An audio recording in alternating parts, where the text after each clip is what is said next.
So who captains the side next year then, Steve? Because or next season? Because with the new manager coming in, the role of the captain, I guess, is going to be pretty decent as well. Is it just a case of waiting and see? Because there's nobody to me that really sort of jumps out at the moment. But we have to see who's still there come the end of the transfer window. Yeah, I think you kind of have to assess that situation when we know who's still around. You kind of look at the current makeup of the squad, and I guess, I mean, it's weird having this conversation now, given what we've been saying pretty much since August. But Jan Bednarek feels like the most obvious option at the moment, which is faintly ludicrous. But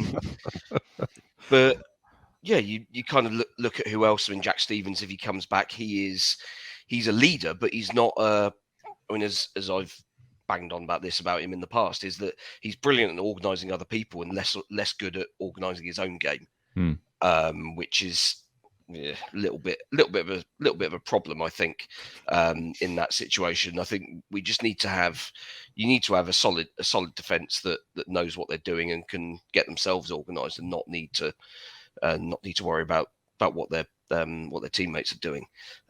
Beyond that, I mean, you possibly look at players who might come in. Lianco for me, all day. I mean, it would be a fun option, wouldn't it? Be hilarious.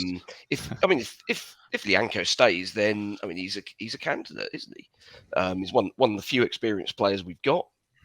Wears his heart on his sleeve, doesn't he? Definitely. And he's absolutely the sort of player that every fan would want as captain, because of all of the very obvious outward sort of signs of emotion that he displays.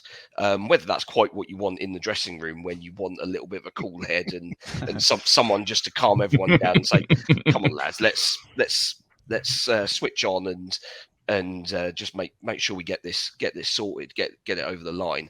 Not quite sure he's quite the same candidate for that sort of role, but we'll see.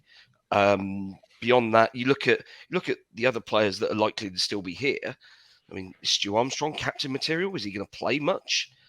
Other than that, it's going to be a case of waiting and seeing, isn't it? Pretty slim pickings. I mean, Alex McCarthy has been captain before, I think, for a couple of games. But I mean, quite frankly, I wouldn't have him starting the first game next season.